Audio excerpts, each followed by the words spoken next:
abide by the rules.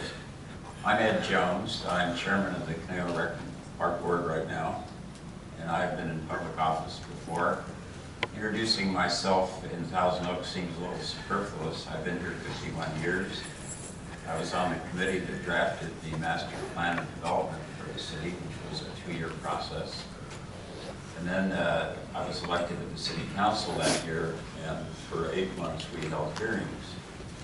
And that brought us the plan that we have today that is provided for our semi-rural atmosphere, to save the oak trees, save the ridge lines, and the environment that we all came here for. Some of the earlier developers objected to the fact that we required all these things, preserving the oak trees and donating land.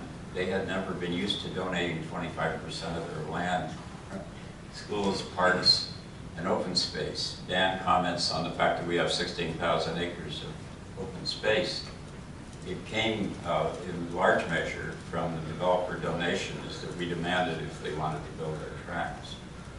So we got the city off to a good start. I won't say any more by way of background other than the fact that that I have been for that period of time, and I was on the master plan committee, as I just said, 4 years on the council, and I was 12 years on the Ventura County Board of Supervisors.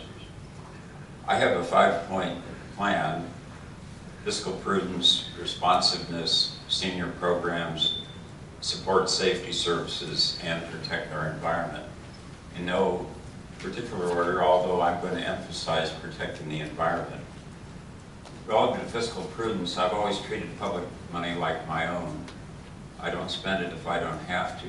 And then on every board I've ever been on, we've tried to economize by not all attending conferences and so forth. We send a few, they report back, we save a lot of money on hotels and airfare and so forth. Responsiveness, for years I've sat, when I was on the Board of Supervisors, I used to sit in the old small, I go faster. Now I sit occasionally in the Jan Small. I try to give same-day service. My idea of a good day is getting a problem for 2 in the morning and trying to solve them for the citizen before the end of the day. Senior programs, I'm liaison to the Global Center. I work very closely with the seniors at Global to try to expand. We've expanded more than 30 programs. I've got 10 seconds. I support safety services. I help bring the East Valley Sheriff Station here and 2 fire stations to Thousand Oaks. What I want to really get into later is the matter of protecting our environment. I'm out of time. Thank you. Rob McCoy. Good morning, my name is Rob McCoy. Of course, I'm running for City Council. I've lived in this community for 15 years. My wife and I have been married 25 years, my wife Michelle. We have 5 children. My youngest was born here. This is the only home he's ever known. I moved here from San Jose, California, and I thought I had lived in the most beautiful place growing up, and that was Coronado, California. But when I moved here in 2001, we moved in March when the rains had dissipated and the hills were verdant green. It was one of the most beautiful places I'd ever seen. I have a picture of how a city operates from having grown up in Coronado, to see a city that no longer has large development to fund its projects and has to live within its means. And then I contrast that with the city where I went to school, Fresno, California, that was inundated and overrun by developers that ruined the city and caused it to have the 2nd highest murder rate, 2nd highest car theft rate in the country. I've seen through my experience in both of these cities a transition in how to work with Thousand Oaks to make this the resplendent city it is and continue with that, and also to have a future for our children. I've served as a pastor of a church here for the 15 years we've lived here. That organization has been responsible for over 250,000 hours of community service. One member of our community has worked with over 50 foster kids, just to give you an example of what we do in the community. I've been a Ventura County Sheriff's Chaplain. I graduated from Fresno State with a history degree. Immediately after that, I went into a variety of management positions with large consumer products companies, Unilever, AC Nielsen, Cheeseboro Ponds, Helene Curtis. I've had management experience, volunteer service, and I've been an integral part of working with this community with volunteers.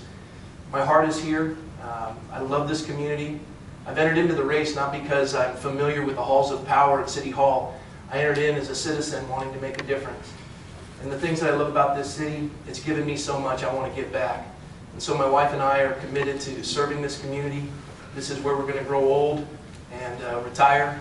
And I'm now getting to that age. I'm getting my AARP at 50. And I'm a grandfather. I come from a long line of service in my family. My father had 3 tours of Vietnam as a Navy captain. I went yesterday to say goodbye to him as he's getting ready to pass. My mother was the president of Republican Women. I grew up with community service as she was involved in a variety of concerns. She would make us every Sunday go to rest homes to visit the elderly that didn't have families. That was her heart. I've been raised with that mindset. With all the things that my family has imparted to me and what this community has given to us, we want to give back, and I want to use those insights to be a great blessing to the community. So thank you, and I look forward to your vote.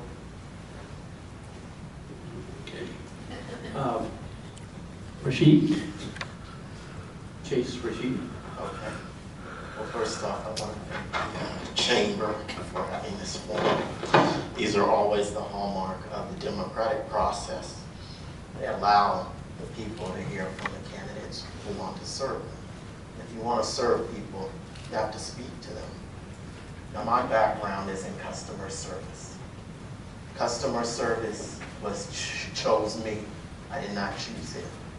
I really did not expect to get involved in that field, but an opportunity arose to work with a company called tocc, a startup company, being a search guy.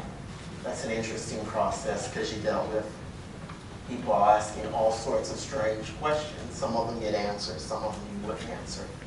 But when I worked there, I had a very high response rate of good responses. People always rated me very highly on that. I also worked in retail support. Now, some people would call that grunt work, but it really isn't. What you were doing is you were working on the team that implements the corporate vision. I did this for JCPenney and Macy's. You have 4 hours every day to get the store together before it opens. Then you have to work quick in those 4 hours. You have to have a sharp mind, and you have to have the stamina to keep up with the team. It's a team effort, and that's what running a city is. It's a team effort. I'm prepared to work on a team with the other council members. Even if we disagree, I'm going to find our common ground, and we're going to work together from our common ground. We won't dwell on our differences. I've also worked as a volunteer at Calvary Community Church in Westlake Village, working with the Angel Threads program, and I also volunteer at the Bridge Church in Newbury Park, helping the food pantry program there. I'm also a member of the Services Committee of the Mental Health Services Oversight and Accountability Commission. That's a mouthful, but look up Prop 63 and you'll know what that is. You know, that's very important. That's about oversight. I consider myself to be one of the watchdogs there, as I've been evaluating several of the mental health services around this area, and I don't like what I see, and I'm going to be very vocal about it. But why am I running? I'm running for public service. This is not for me. This is for the city of Thousand Oaks.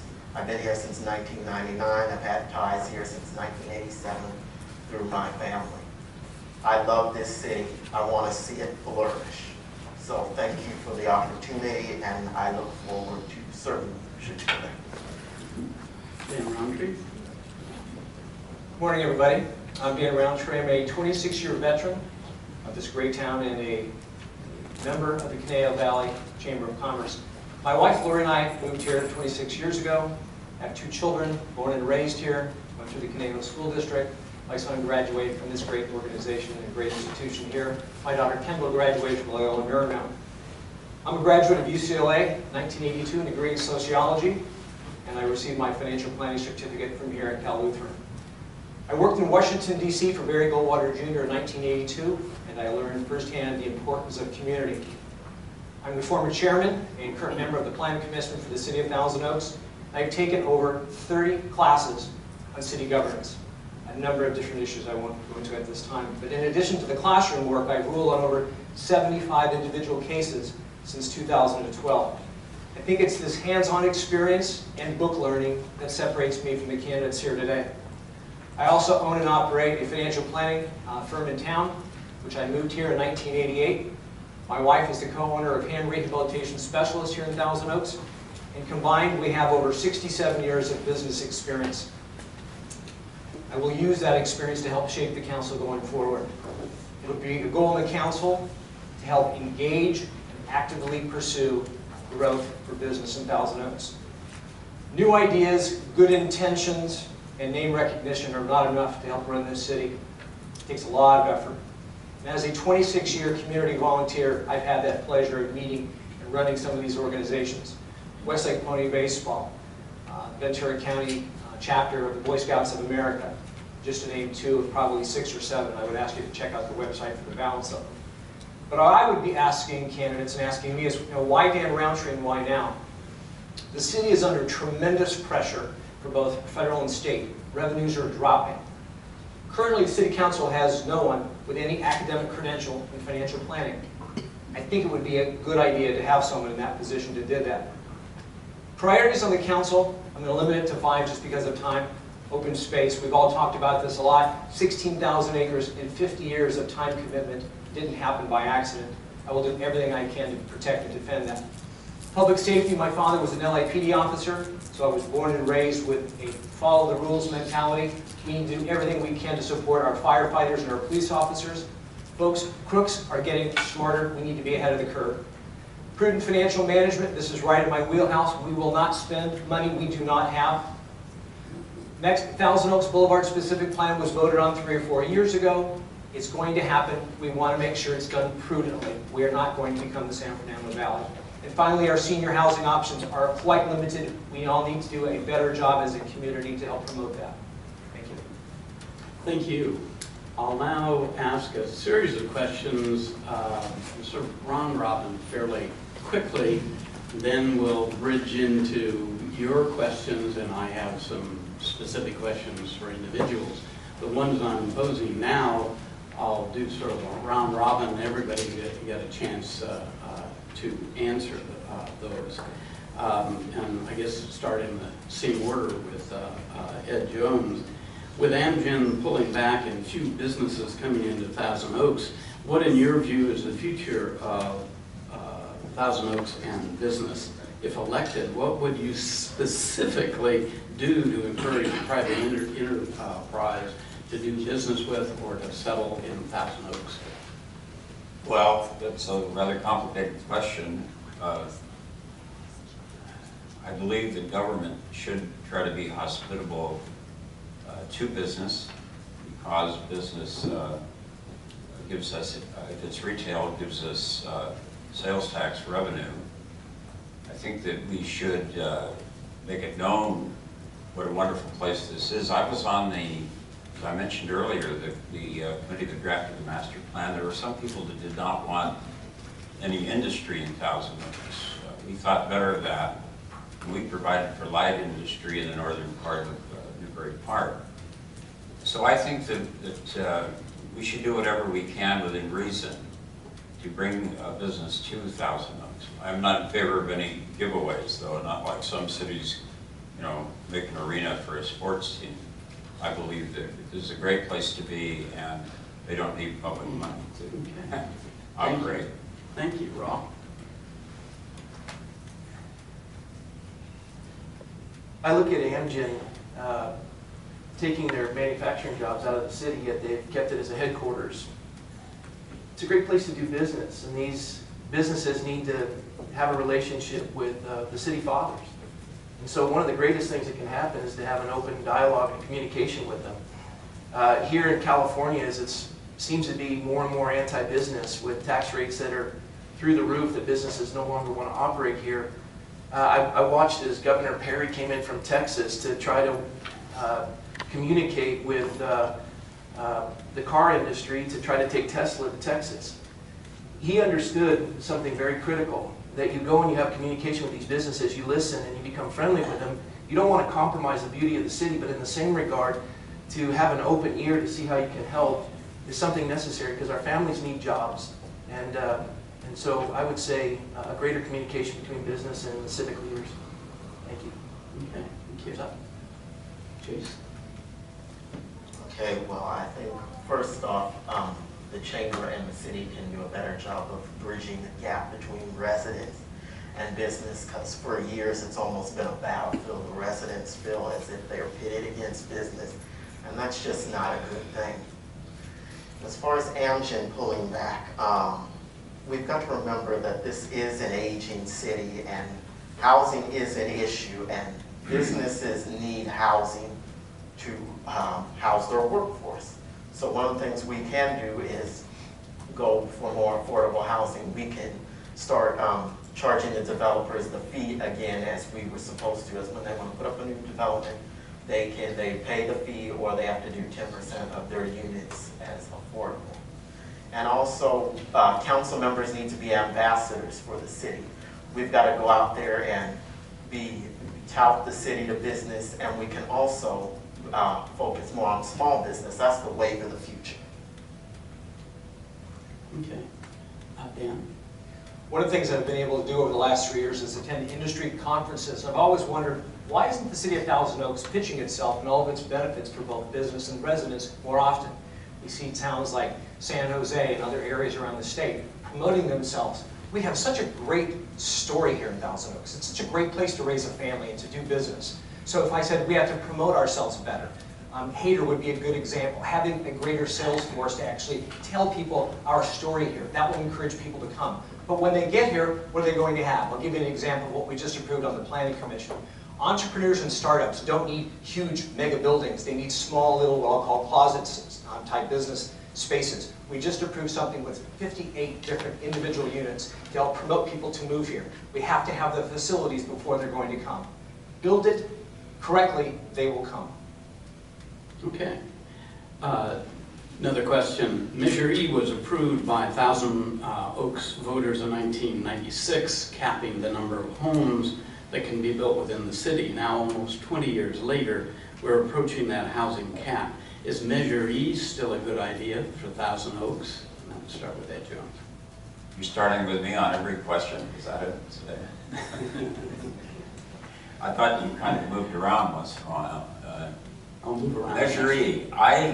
As I say, I was on the committee that wrote the master plan. We spent 2 years in the planning, and then I was on the city council when we adopted the plan. It's interesting that 45 years ago, we planned for a valley with about 140,000 people. And that's about what we have right now. I'm not saying that you just, close the doors and don't let anybody else in. I think this is a very well-balanced community. I really don't know why we have to exceed the amount in Measure E. It seems to me that was a pretty good compromise. I think all our services, our schools and our utilities and so forth are all planned for a population of about this size. So I don't see any need to go above that. Thank you. Yes. Rob. Measure E was approved by the voters. If it needs to be amended or updated, it needs to be done by a vote. The citizens need to resolve that, not the special interests, and not the politicians. And so the citizens are the ones that should make that decision. Measure E was voted on by the public. If it's going to be amended or updated, it has to be done by a vote. Thank you. Okay. Rashid? I've been saying throughout the campaign, the Measure E needs to go to a vote.